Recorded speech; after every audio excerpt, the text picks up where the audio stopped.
5 وقت کی نماز یہ میرے نبی کی آنکھوں کی ٹھنڈک ہے، 5 وقت کی نماز اس امت کی شان پہچان ہے۔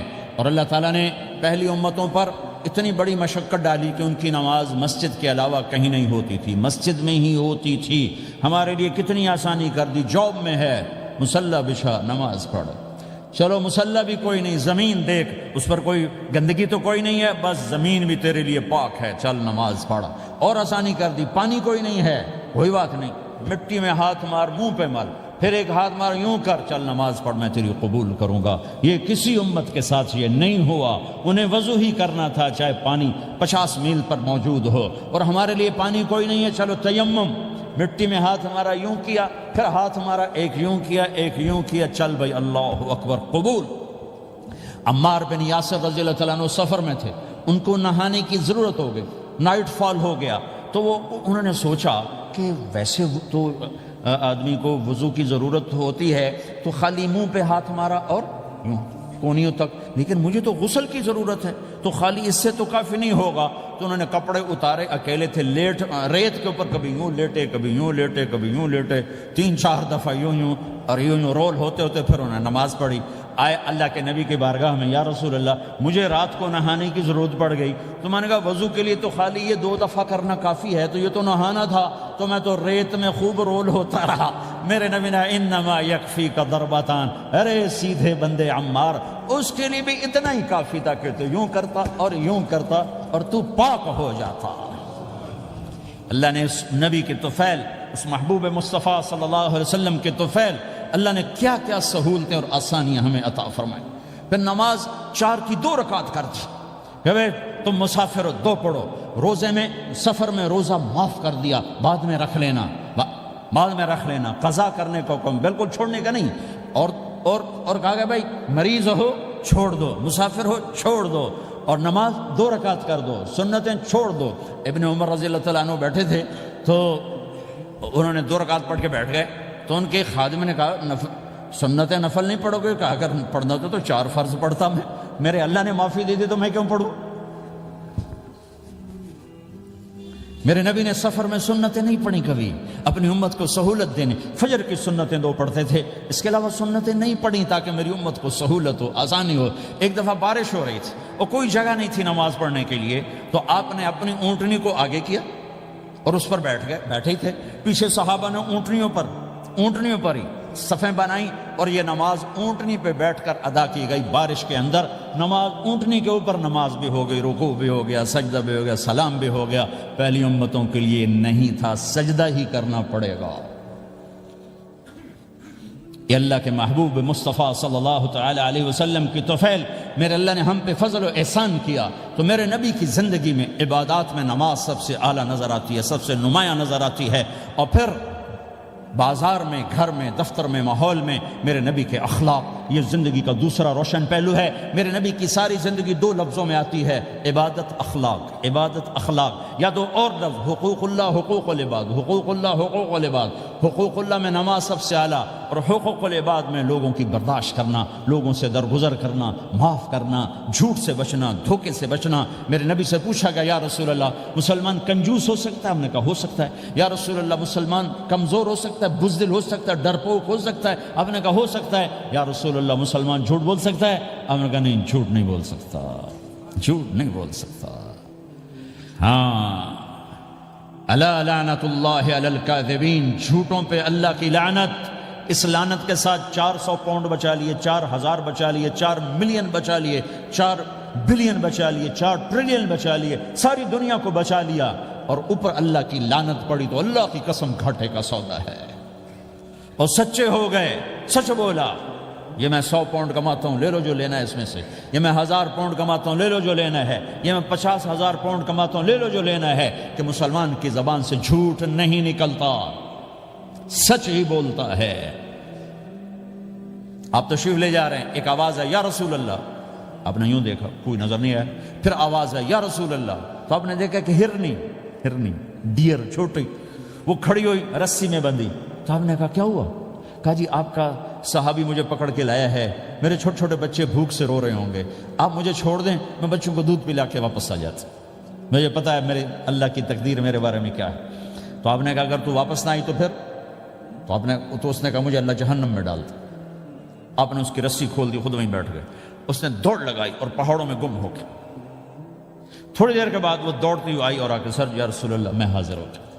تو آپ نے اس کو باندھ کے وہیں آپ بیٹھ گئے نہیں۔ دیر کے بعد وہ صحابی آئے جنہوں نے اس کو شکار کیا تھا، پکڑا تھا، تو کہنے لگے، ان کا یا رسول اللہ آپ یہاں کیسے؟ کہا میں ایک درخواست لے کر آیا ہوں۔ کہا کیا؟ کہ یہ ہرنی مجھے ہدیہ کر دو۔ کہا یا رسول اللہ سب کچھ آپ کا ہے، کہنے بس یہ ہدیہ کر دو۔ یا رسول اللہ حاضر۔ تو آپ نے اس کو لے کر رسی اس کی گردن سے نکالی کہ جا بچی اپنے بچوں کے پاس جا کے خوشی منا۔ سچ نجات دیتا ہے اور جھوٹ ہلاک کرتا ہے۔ ایک ہرنی جان کی بازی کھیل گئی سچ بولنے کے لیے، تم چند پونڈوں پہ جھوٹ بولتے ہو، ایمان کو برباد کر کے رکھ دیتے ہو۔ مسلمان جھوٹ نہیں بولتا، مسلمان دھوکہ نہیں دیتا، مسلمان کی زبان سے سخت بول نہیں نکلتا، کسی کو بے عزت نہیں کرتا، کسی کو کی بے اکرامی نہیں کرتا، کسی کا دل نہیں توڑتا، کسی کو ذلیل نہیں کرتا، خود سہتا ہے، اوروں کو خوشیاں دیتا ہے، خود دکھ سہتا ہے، اوروں کو راحت دیتا ہے، خود تکلیف سہتا ہے۔ یہ میرے نبی کے اخلاق ہیں، یہ میرے نبی کی زندگی ہے، اور یہ اسلام کا سب سے بڑا چیپٹر ہے، وہ سب سے مشکل چیپٹر ہے۔ جب میرے نبی نے لمبی نمازیں پڑھی تو اللہ نے روک دیا کہ میرے حبیب ما انزلنا علیک القرآن لتشقى، اتنی لمبی نماز نہ پڑھ کے تو تھک جائے۔ میرے نبی نے تبلیغ میں زور دکھایا تو اللہ نے روک دیا، فلتذهب نفسك علیہم حسرات، میرے نبی اتنا غم نہ کر کے آپ خود ہی آہیں بھرتے بھرتے آپ مر جائیں۔ میرے نبی نے مال سارا خرچ کیا، اللہ نے اس سے بھی روک دیا، ولا تبسطها كل البسط فتقعد ملوما محسورا، اتنا خرچ نہ کریں کہ آپ خود پھر دکھی ہو کے بیٹھ جائیں۔ خرچ کرنا بہت بڑا عمل، تبلیغ سب سے سارے عملوں کا سردار عمل، تبلیغ سے بڑا کوئی کام ہوتا تو اللہ نبیوں کو دیتا، اگر تبلیغ سے بڑھ کر کوئی کام ہوتا تو اللہ نبیوں کو دیتا، گشت سے بڑھ کر کوئی محنت ہوتی تو اللہ نبیوں کو دیتا۔ 950 سال نوح علیہ السلام گشتی کر رہے ہیں، اور اللہ کی مان لو، اتنا عظیم عمل کا میرے نبی درمیانہ نماز سب سے بڑی عبادت، میرے نبی درمیانہ کام، لیکن جب میرے نبی نے اخلاق اچھے کیے، دشمن کو معاف کرنا۔ تو ایک آدمی آپ سوئے ہوئے تھے، آپ کی تلوار لٹکی تھی، ایک آدمی آیا، اس نے آپ کی تلوار اتاری اور یوں ہماری پسلی میں، آپ اٹھ کے بیٹھ گئے۔ اب وہ قتل کے ارادے کے لیے آ چکا ہے اور تلوار یہاں ہے، کہتا من یمنعک منی، اب بول تمہیں کون بچائے گا؟ تو آپ نے مسکراتے ہوئے کہا اللہ، تو اس کے ہاتھ سے تلوار گر پڑی، تو آپ نے اٹھا لی، آپ نے یوں سیدھی کی، اب تو بچا، تجھے کون بچائے گا؟ وہ کہنے لگا مجھے تو ہی بچائے گا۔ وہ تو اللہ کو جانتا نہیں تھا، کہا بابا مجھے تو ہی بچائے گا۔ تو آپ کہتے ہیں اس کا سر اڑا دو، یہ نبی کو قتل کرنے آیا ہے۔ میرے نبی نے فرمایا کلمہ پڑھتے ہو؟ کہا نہیں پڑھتا۔ کہا جاؤ معاف کیا۔ یہ میرے نبی کے اخلاق ہیں۔ 20 سال جنہوں نے قتل کے منصوبے بنائے، مکہ والے، جب آپ مکہ میں فاتحانہ داخل ہوئے، ابو سفیان سب سے زیادہ آپ کو دکھ پہنچانے والوں میں پیش، تو آپ نے ابو سفیان کو عزت دی۔ جو ابو سفیان کے گھر میں داخل ہوگا اس کو کچھ نہیں کہا جائے گا۔ آپ تو ابو سفیان کو بلا کے سولی پہ لٹکاتے، اور آپ کہہ رہے ہیں جو ابو سفیان کے گھر میں جائے گا اسے کچھ نہیں کہا جائے گا، جو بیت اللہ میں ہوگا اسے کچھ نہیں کہا جائے گا۔ سارا مکہ سامنے، آپ یوں بیت اللہ کا دروازے پر یوں دونوں ہاتھ ایسے ٹکا کے کھڑے تھے۔ پھر آپ نے کہا میں کیا کروں گا اب تمہارے ساتھ؟ تو سہیل بن عمر نے کہا آپ کریم ہیں، کریم کے بیٹے ہیں۔ تو آپ نے کہا جاؤ میں نے معاف کیا۔ یہ اخلاق آج مٹ چکے ہیں، مردوں سے، عورتوں سے، علم والوں سے، خانقاہ والوں سے، تبلیغ والوں سے، سب زیرو ہوئے پڑے ہیں۔ جب تک یہ اخلاق زندہ نہیں ہوتے اسلامی زندگی قائم نہیں ہو سکتی، اسلامی معاشرت قائم نہیں ہو سکتی۔ اور دین دو چیزوں سے آگے پھیلتا ہے، ایک دعوت اور ایک اخلاق۔ دعوت اور اخلاق، دعوت نہیں ہوگی تو اخلاق وہیں پڑے رہ جائیں گے، اخلاق نہیں ہوں گے تو دعوت کوئی قبول نہیں کرے گا۔ میرے نبی نے کتنے معجزے دکھائے مکے میں، نہیں کلمہ پڑھا۔ بدر میں ان کے 70 مارے گئے، فرشتوں کو دیکھا، جبریل کے گھوڑے کی آواز سنی، کلمہ نہیں پڑھا۔ خندق میں شکست ہوئی، کلمہ نہیں پڑھا۔ پانی نکلتے دیکھا انگلیوں سے، کلمہ نہیں پڑھا۔ ایک بکرے کا ایک بازو پکایا، ایک بازو بکرے کا، ایک اگلا جو بازو ہوتا، اور 40 آدمیوں نے کھانا کھایا اور ایک بوٹی کم نہیں ہوئی، کلمہ نہیں پڑھا۔ لیکن جب میرے نبی نے کہا جاؤ معاف کیا تو سارے ہی کلمہ پڑ گئے کہ واقعہ یہ اخلاق نبی کے ہو سکتے۔ حنین کی جنگ میں جب بھاگے لوگ، شکست ہوئی، تو ایک صحابی کا بھاگتے ہوئے پاؤں ہمارے نبی کا پاؤں پر آیا، اور جوتا سخت تھا، تو آپ نے کہا اوجعتنی، اور آپ کے ہاتھ میں چھڑی تھی، آپ نے اس کو یوں ماری، کہا اوجعتنی، ارے تو نے مجھے کتنا زیادہ درد پہنچایا، دکھ پہنچایا۔ وہ بیچارے پگھل کے رہ گئے اور پریشان ہو گئے، اور فرماتے ہیں سارا دن میں پریشان، ساری رات پریشان کہ اللہ کے نبی کو میں نے تکلیف پہنچائی، اب میرا کیا بنے گا۔ اگلا دن ہوا تو اعلان ہو رہا تھا بھائی جس کا پاؤں نبی کے پاؤں پہ آیا تھا اس کو اللہ کے نبی بلا رہے ہیں۔ تو صحابی کہنے لگے میں نے سمجھا بس اب میری تو دنیا بھی گئی اور آخرت بھی گئی، اب میرے اوپر کیس بنے گا اور مجھے ڈانٹ ڈپٹ بھی ہوگی، میرا کتنا بڑا گھاٹا نقصان ہوگا۔ یہ حاضر ہوئے ڈرتے ڈرتے، تو آپ نے فرمایا میرے بھائی کل میں نے تمہیں چھڑی ماری تھی، وہ مجھے معاف کر دینا، اور یہ 80 اونٹ تمہیں ہدیہ دیتا ہوں، 80 کیملز یعنی 80 پراڈو، 80 رینج روور کا یہ میری طرف سے تمہیں ہدیہ ہے۔ وہ حیران پریشان، یہ میرے نبی کے اخلاق ہیں، یہ میرے نبی کے اخلاق ہیں۔ کانٹے بچھانے والی نے 4 دن آنا چھوڑ دیا، بیمار ہو گئی تھی، تو ہم نے کیا بات ہے، وہ ہمارے راستے میں اب کانٹے کوئی نہیں ہیں، کہا جی وہ بیمار پڑی ہے جو کانٹے بچھاتے تھے، تو آپ اس کے گھر چلے گئے، ماں جی خیریت تو ہے، اب ٹھیک تو ہیں، کہا بیٹا مجھے کلمہ پڑھا دے، بس تیرے اخلاق نے مجھے فتح کر لیا ہے۔ میرے بھائیوں یہ چیپٹر بھول چکے ہیں۔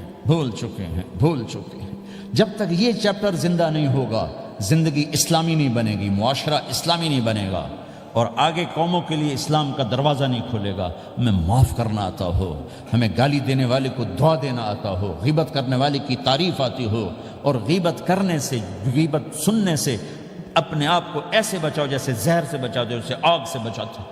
ایک دوسرے کو نفرت کا بول نہ بولو ورنہ ساری زندگی تباہ و برباد ہو جائے گی۔ میرے رب کی قسم، میرے نبی نے کہا ایک زبان کا بول انسان بولتا ہے اور جہنم کی گہرائیوں میں گر جاتا ہے، اور ایک زبان کا بول انسان بولتا ہے اور جنت کے درجات پر چڑھ جاتا ہے۔ یہ زبان بہت طاقتور چیز ہے، میں ہر بیان میں اس کو دہرا رہا ہوں کہ جتنا یہ عمل ختم ہو چکا ہے اتنا کوئی عمل بھی نہیں ختم ہوا ہے۔ اور ایک صحابی ابو دجانہ، کون ابو دجانہ؟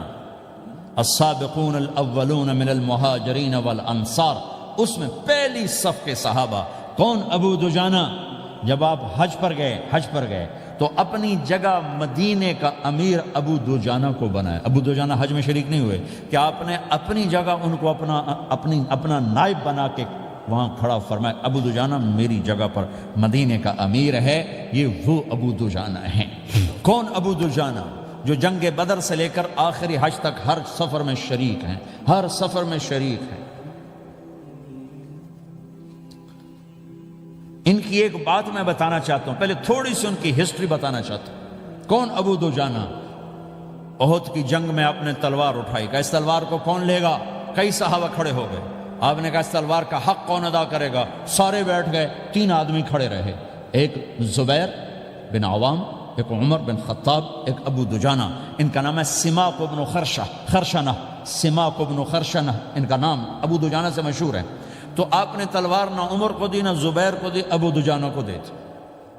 تو عمر رضی اللہ عنہ نے تو محسوس نہیں کیا، حضرت زبیر نے محسوس کیا کہ اس کو کیوں دی، مجھے کیوں نہیں دی، میں مہاجرین میں سے ہوں، میں پھوپھی کا بیٹا ہوں، میں اس سے دلیری میں کم نہیں ہوں۔ بلکہ حضرت زبیر کی دلیری کی تو دھک تھی، جدھر سلوار چلتی تھی کاٹتی چلی جاتی تھی، کہنے لگا میں دیکھوں گا یہ کیا کرتا ہے۔ تو ابو دجانہ کے پیچھے پیچھے زبیر ہو لیے۔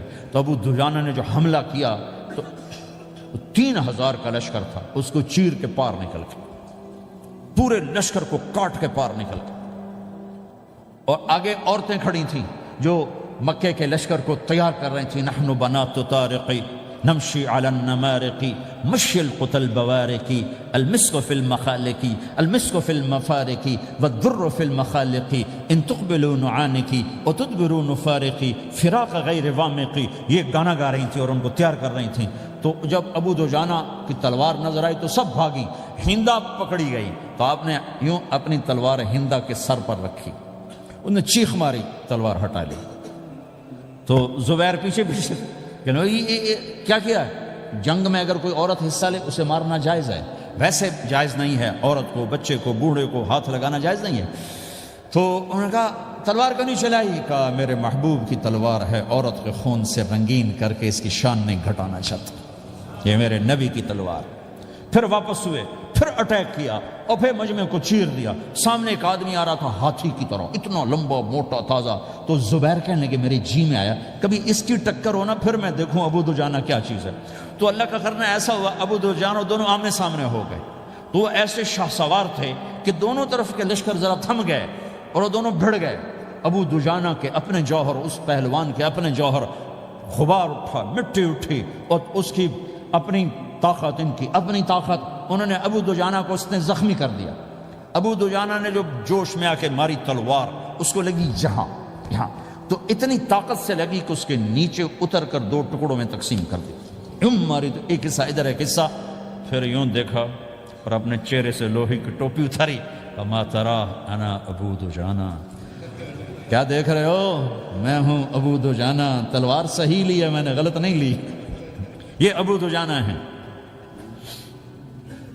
اور جب شکست ہو گئی احد کی جنگ میں، اور پھر 10-12 آدمی نے آپ کو گھیرے میں لیا ہوا تھا، ان میں ایک ابو بکر تھے، عمر تھے، علی تھے، طلحہ تھے، زبیر تھے، سعد بن ابی وقاص تھے، اور سہل بن حنیف تھے، عبادہ قتادہ بن نعمان تھے، اور ابو دجانہ تھے رضی اللہ تعالی عنہم، ان میں سے ایک ابو دجانہ بھی تھے۔ اور یمامہ کی جنگ میں ابو دجانہ شہید ہوئے، یمامہ کی جنگ میں شہید ہوئے۔ یہ ابو دجانہ کی تھوڑی سی سیرت آپ کے سامنے آئی ہے۔ اس کے بعد اب آپ ان کے قول کو سنو تاکہ اس کا وزن آپ کے سامنے آئے۔ یہ بدر کے شریک ہیں، اللہ کے نبی نے کہا بدر کا صحابی جو مرضی کرے بخشا گیا۔ یہ صلح حدیبیہ کے شریک ہیں، اللہ نے قرآن میں کہا لقد رضی اللہ، میں ان سے راضی ہو گیا۔ یہ صحابی ہیں، اللہ نے کہا کلا وعد اللہ الحسنی، اے میرا نبی تیرے ہر صحابی کے لیے جنت کا وعدہ ہے۔ اور اب یہ کیا کہتے ہیں؟ یہ کیا کہتے ہیں؟ لوگو ان ارجع عملی عند، لوگو میرے پاس، ابو دجانہ میرے پاس بخشش کا سب سے بڑا عمل جانتے ہو کیا ہے؟ بدر نہیں، احد نہیں، حدیبیہ نہیں، خندق نہیں، خیبر نہیں، فتح مکہ نہیں، آخری حج نہیں، کیا ہے؟ کیا ہے؟ لوگو ان ارجع عملی عندی، میرے پاس آخرت میں بخشش کا سب سے بڑا عمل بس ایک ہے کہ ما آذیت احدا بلسانی، میں نے اپنی زبان سے کبھی کسی کو دکھ نہیں پہنچایا۔ ولا اجد فی قلبی غلا لاحد، اور میرے دل میں کسی کے لیے بغض کوئی نہیں ہے، بس یہ میری بخشش کا عمل ہے۔ تو بھائیو، نبی کے اخلاق میں 2 چیزیں لے لو، ایک زبان سے کسی کو دکھ نہ دو، ایک دل میں کسی کا بغض نہ رکھو۔ اللہ کی قسم بغیر حساب کتاب کے جنت میں جاؤ گے۔ بڑے بڑے جنید بغدادی اور بڑے بڑے معرفت والے تمہیں دیکھتے رہ جائیں گے، تمہاری رفتار اتنی تیز ہوگی کہ تمہیں وہی پکڑ سکے گا جس کا یہ 2 عمل تم سے زیادہ اچھا ہوگا۔ جس روڈ پہ رش ہوتا آپ وہاں سے گاڑی ہٹا لیتے ہو، ادھر نہیں جانا، ادھر رش ہے، وہ سائن وغیرہ آپ کو آ جاتے ہیں کہ ادھر بلاک ہے، ادھر نہیں جانا، ادھر جانا ہے۔ تو جہاں روڈ پہ رش ہوتا ہے تو قیمتی سے قیمتی گاڑی کی رفتار بھی آہستہ ہو جاتی ہے، اور جہاں روڈ خالی ہوتا ہے تو پرانی گاڑی بھی بھاگے جا رہی ہوتی ہے۔ ہمارے یہاں پرانی گاڑی ہوتی ہے نا، پرانی بسوں کے پیچھے لکھا ہوتا ہے نہ انجن کی خوبی نہ ڈرائیور کا کمال، خدا کے سہارے چلی جا رہی ہے۔ اور جس کے پاس ایسی گاڑی ہو، نہ انجن کی خوبی نہ ڈرائیور کا کمال، تو اگر اس کو روڈ خالی مل جائے تو وہ تو مرسیڈیز والے سے پہلے پہنچے گا، رینج روور والے سے پہلے پہنچے گا، بینٹلی والے سے پہلے پہنچے گا، رولز رائس والے سے پہلے پہنچے گا، جو وہ تو پھنسی کھڑی اور اس کا روڈ ہی خالی ہے۔